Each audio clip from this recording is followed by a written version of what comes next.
यहाँ पर मैं आप लोगों के लिए लेकर आया हूँ संपूर्ण चाणक्य नीति, जिसके पूरे 17 अध्याय यहाँ पर आपको सुनने को मिलेंगे। यदि आप अपने जीवन को बदलना चाहते हैं और चाहते हैं कि आपको कुछ ऐसे तरीके पता चले जिससे आप जीवन को बहुत ही अच्छे ढंग से जी सके, तो ये 17 अध्याय आप सभी के लिए बहुत ही महत्वपूर्ण हैं। तो चलिए इस चाणक्य नीति की शुरुआत करते हैं। आचार्य चाणक्य के जीवन की एक प्रारंभिक घटना से उनके चरित्र का बहुत सुंदर खुलासा होता है।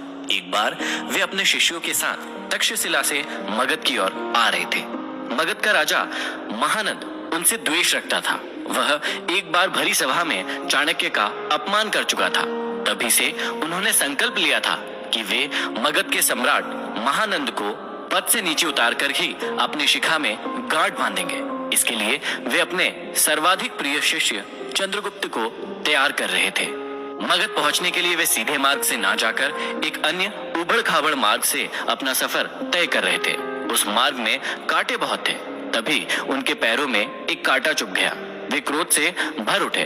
तत्काल उन्होंने अपने शिष्यों से कहा, उखाड़ फेंको इन नागफनों को, एक भी शेष नहीं रहना चाहिए। उन्होंने तब उन कांटों को ही नहीं उखाड़ा, उन कांटों के वृक्षों की जड़ों में मही डाल दिया ताकि वे दोबारा न उग सके। इस प्रकार वे अपने शत्रु का समूल नाश करने पर ही विश्वास करते थे। वे दूसरों के बनाए गए मार्ग पर चलने में कभी भी विश्वास नहीं करते थे। वे अपने द्वारा बनाए गए मार्ग पर ही चलने में विश्वास करते थे।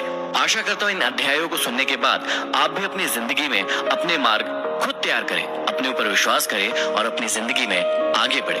तो चलिए प्रारंभ करते हैं। प्रथम अध्याय में श्री चाणक्य श्री विष्णु भगवान को नमन करते हुए समझाते हैं कि राजनीति में कभी कभी कुछ कर्म ऐसे दिखाई पड़ते हैं जिन्हें देखकर सोचना पड़ता है कि यह उचित हुआ या अनुचित, परंतु जिस अनीतिकारी से भी जन कल्याण होता हो अथवा धर्म का पक्ष प्रबल होता हो, तो उस अनैतिक कार्य को भी नीति सम्मत ही माना जाएगा। उदाहरण के रूप में महाभारत के युद्ध में युधिष्ठिर द्वारा अश्वत्थामा की मृत्यु का उद्घोष करना यद्यपि नीति विरुद्ध था, पर नीति कुशल योगीराज कृष्ण ने इसे उचित माना था, क्योंकि वे गुरु द्रोणाचार्य के विकट संहार से अपनी सेना को बचाना चाहते थे। आगे चाणक्य समझाते हैं कि मूर्ख छात्रों को पढ़ाने से, दुष्ट स्त्री के पालन पोषण से और दुखियों के साथ संबंध रखने से बुद्धिमान व्यक्ति भी दुखी होता है। इसका मतलब यह नहीं है कि मूर्ख शिष्यों को कभी उचित उपदेश नहीं देना चाहिए।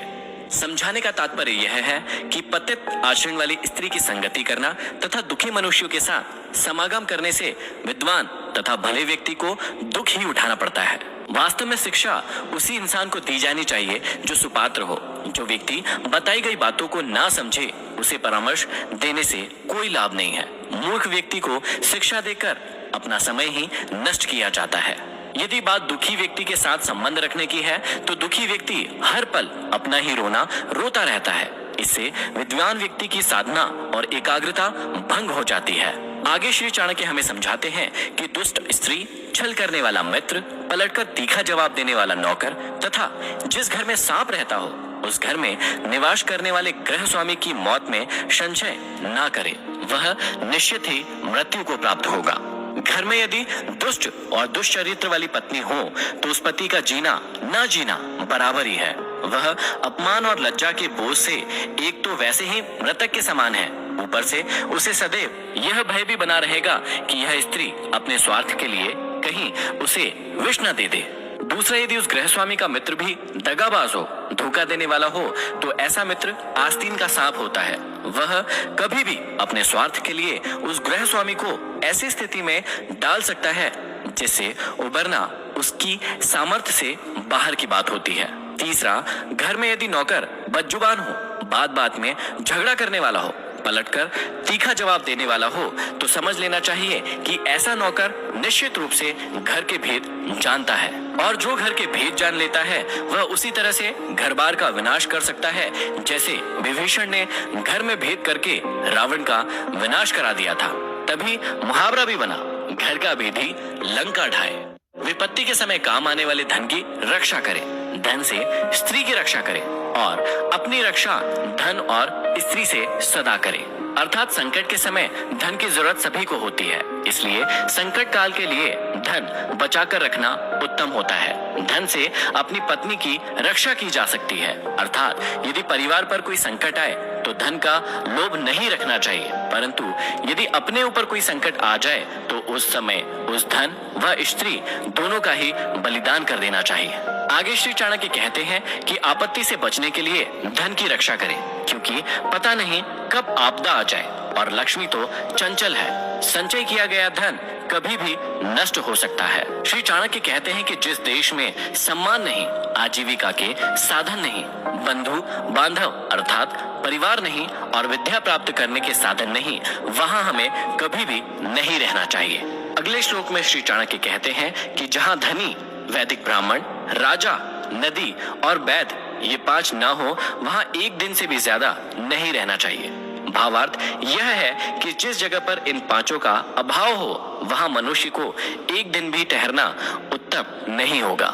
जहां धनी व्यक्ति होंगे वहां व्यापार अच्छा होगा, जहां व्यापार अच्छा होगा तो वहां आजीविका के साधन भी अच्छे होंगे। जहां श्रुतियों अर्थात वेदों के ज्ञाता ब्राह्मण होंगे वहां मनुष्य जीवन के धार्मिक तथा ज्ञान के क्षेत्र में भी विस्तृत रूप से फैले हुए होंगे।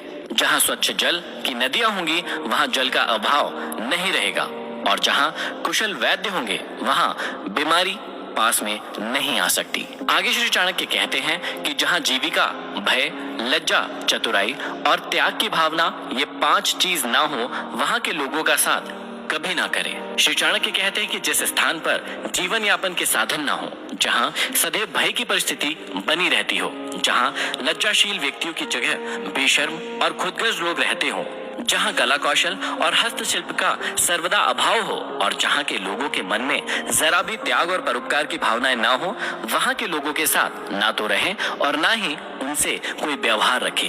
श्री चाणक्य कहते हैं कि नौकरों को बाहर भेजने पर, भाई बंधुओं को संकट के समय तथा दोस्तों को विपरीत परिस्थितियों में और अपने स्त्री को धन के नष्ट हो जाने पर परखना चाहिए, अर्थात उनकी परीक्षा लेनी चाहिए। चाणक्य ने समय समय पर अपने सेवकों, भाई बंधुओं, मित्रों और अपनी स्त्री की परीक्षा लेने की बात कही है। समय आने पर ये लोग आपका किस प्रकार साथ देते हैं या देंगे, इसकी जांच उनके कार्यों से ही होती है। वास्तव में संसार में मनुष्य का संपर्क अपने सेवकों, मित्रों और अपने निकट रहने वाली अपनी पत्नी से होता है। यदि ये लोग छल करने लगे तो जीवन दुभर हो जाता है।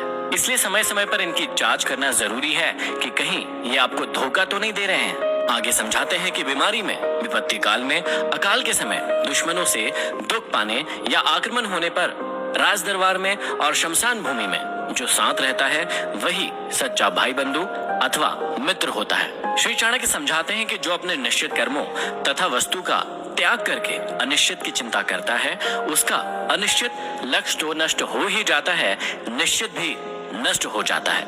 किसी ने सही कहा है, आधी को छोड़ सारी को धावे, आधी मिले न पूरी पावे। जो व्यक्ति अपने निश्चित लक्ष्य से भटक जाता है उसका कोई भी लक्ष्य पूरा नहीं हो पाता है। अर्थात भाव यही है कि आदमी को उन्हीं कार्यों में अपने हाथ डालना चाहिए जिन्हें वह पूरा करने की सामर्थ्य रखता हो।